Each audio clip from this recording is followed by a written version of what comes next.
Welcome back to Inspector Toolbelt Talk, everyone.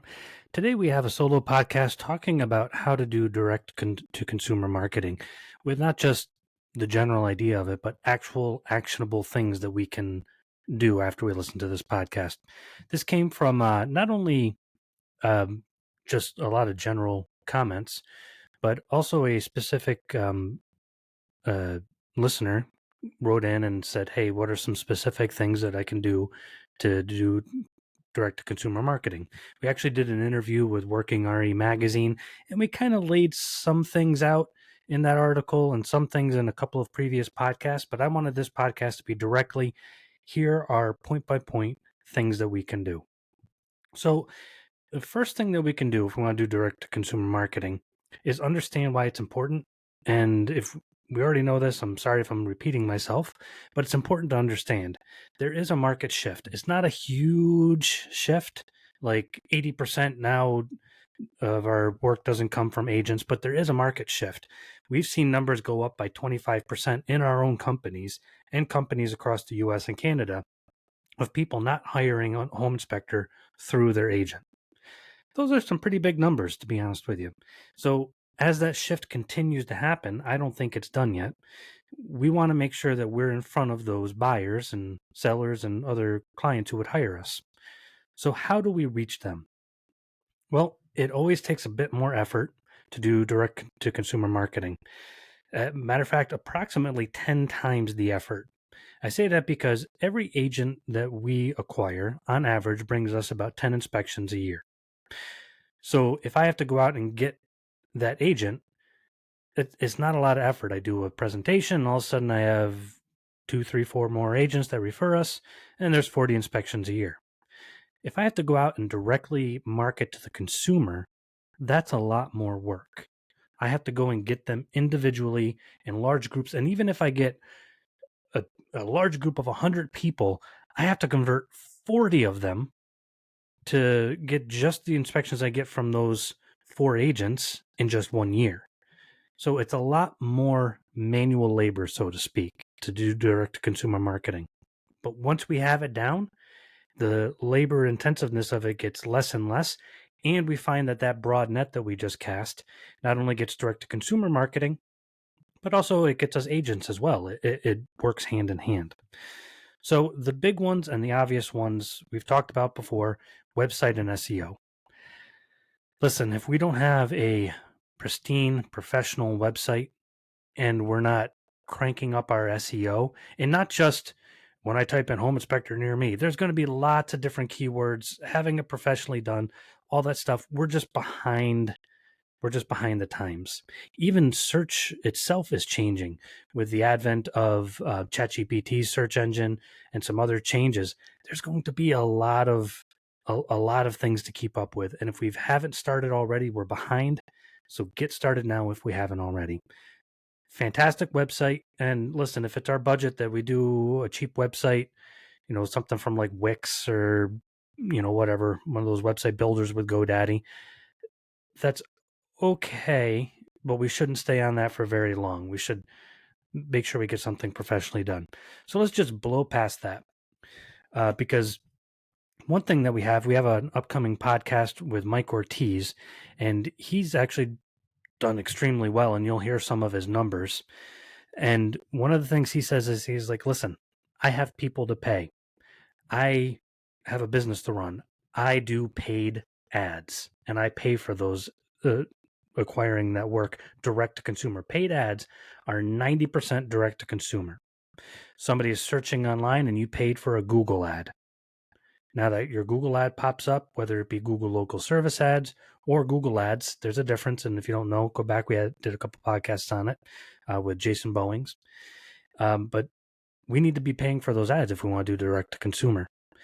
Now, the problem with paid ads is we get a bad taste in our mouth most of the time because we've done it wrong.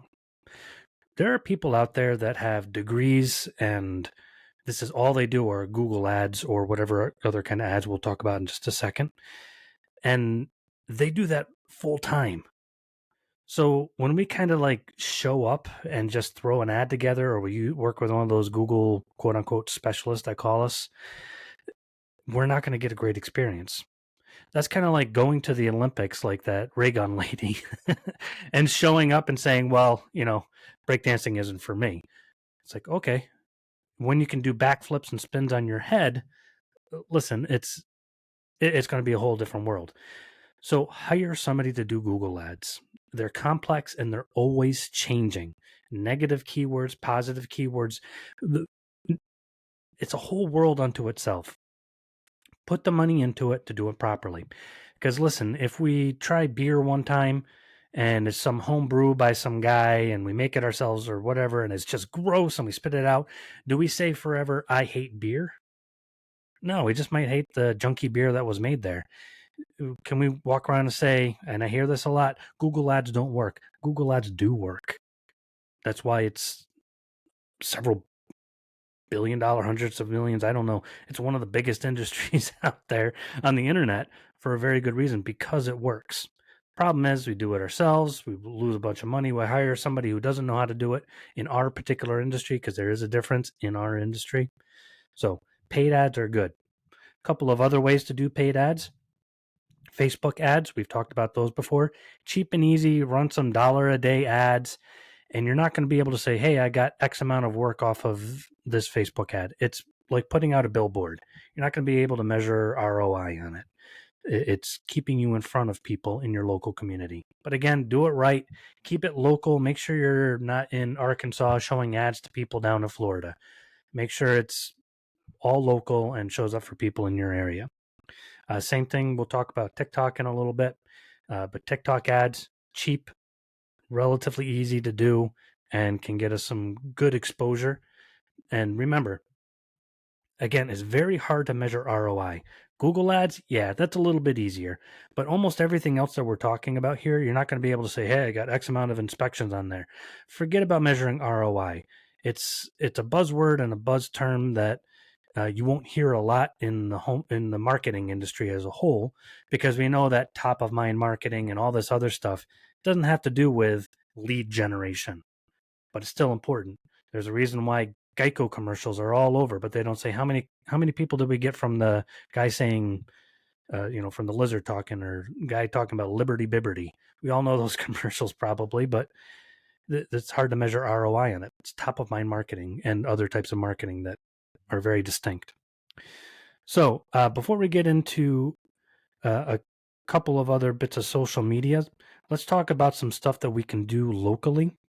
Home shows. We've talked about those before. Home shows are becoming very important. I've known home inspectors that have done home shows forever and have done really well on them, and they're doing even better now. Set up a booth, hand out some tape measures with our logo on it. Talk with people. People at home shows are oftentimes people who are looking to buy homes, or people who might need our services in other ways. We might meet real estate agents there, even talking about those two types of marketing going hand in hand, direct to agent, direct to consumer. Home shows, you're not going to walk away and say, man, I got 18 inspections from that. We might go 6 months and not know anything, but then all of a sudden we see the cumulative effect of it. It keeps us in front of our community. Even though it's low tech, yard signs. Do we have yard signs ready to go so that when we are inspecting a house, that yard sign goes in the front yard? This house is currently being inspected by so and so. Listen, the guy who paved my driveway put a yard sign. He says it's his best advertising. Totally different industry, and we're not going to get the same results as him because we're not paving driveways. But are we making who we are known to the agents that pull up, the father-in-law, the family, the seller, all the neighbors, other people who drive by that house who are looking at it like, oh, darn, now it's getting inspected. But who's that guy? A yard sign out there for a few hours. When we're done with the inspection, pop it out, put it in our vehicle, keep it in front of our house on our own lawn. None of that can hurt, but that's going to get direct to consumer. Again, low tech and cheap. Those things you can get online for pennies practically. Not really, but pretty cheap. Sponsor events. Now, this one you have to be careful with. You'll always get those scams sponsor our golf event. You can be on the 13th hole, or folders for this agent or that agent. Half of them tend to be scams, so be careful who you give your money to. But we don't want to just sponsor events to have our logo somewhere. That I find gets us nowhere.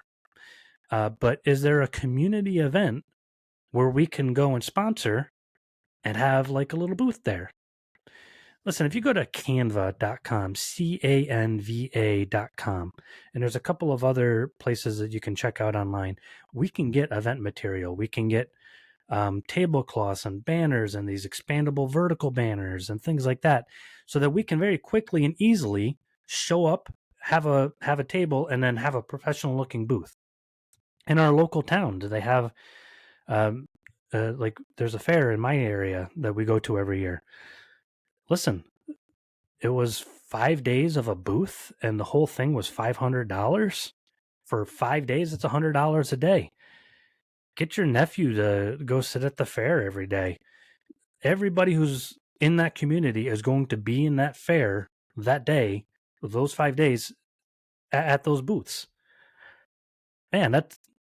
Are you going to be able to measure the ROI? No, but you're going to be in front of all of those consumers. Before we get into a couple of other things, I do want to talk about social media because they're going to be related. So we cannot pay people to do the level of social media that I'm going to talk about. You have great companies like we do social media postings for SEO purposes, and then you have amazing companies like Inspector Media. They do amazing posts and things like that. But if you're going to go viral, you can't replace your own face. It's just not going to happen. Look at Inspector AJ. Look at Preston Kincaid. Look at what those guys have done, because they have an amazing social media presence. And the big following that they've built by regularly engaging with their audience. And sometimes we'll look and we're like, oh, I've been doing social media postings for a year and I'm not getting anything out of it. Listen, we made a bad batch of beer, or maybe we just haven't honed our skills yet. Stick with it. So Facebook, TikTok, YouTube Shorts. Do not forget YouTube Shorts. I actually like YouTube Shorts for several reasons over TikTok sometimes, even though TikTok is the big one. Facebook is still where it's I forget where it lands in the realm of things, but is still one of the most heavily used social media platforms out there. Instagram, not my favorite for our purposes, but it still has its place. But listen, post on there every day. Interesting stuff. Get better at it. Don't just keep posting the same thing over and over again. Like Einstein said, trying the same thing over and over again and expect a different result. Try different things. Expand. Watch what other people are doing. And we may not be overly charismatic. It doesn't matter. People want real. They want authentic. Authenticity is a product in of itself. So regularly put ourselves on social media. Again, look up Preston Kincaid and Inspector AJ. Man, those guys are killing it on social media. And the work they get from it is immeasurable. But now when it comes to that, a couple of things you can do. First of all, cross-advertise. There's an agent in my area that we've worked with for many, many years. Great guy. I remember when he started. I was young. He was young. Now we're a couple of old fogies, whatever. But he cross markets all the time. I know where that guy is all the time because he posted on social media. He belongs to a local gym where they do HIIT workouts, and he's posting himself there. And he's like, "Hey, I'm here at this HIIT workout place. It's called Metabolic," and they he'll post his progress and he'll post himself with the trainers. And now those trainers are drinking out of his mugs and they're advertising for him too. And they're reposting his posts. That's amazing cross advertising. Every time he goes to a diner or something, he tries a new place, he posts their menu and he says, "Hey, it's so and so here and we're trying out their new menu." And he'll post himself with the owner and they'll repost his post. He's cross marketing like nuts. Do that.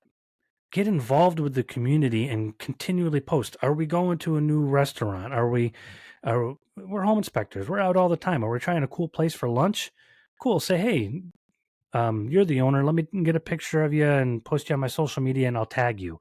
Now he's sharing our post with his his customers too, and they see, hey, it's Joe Home Inspector. Cross marketing is great direct to consumer marketing.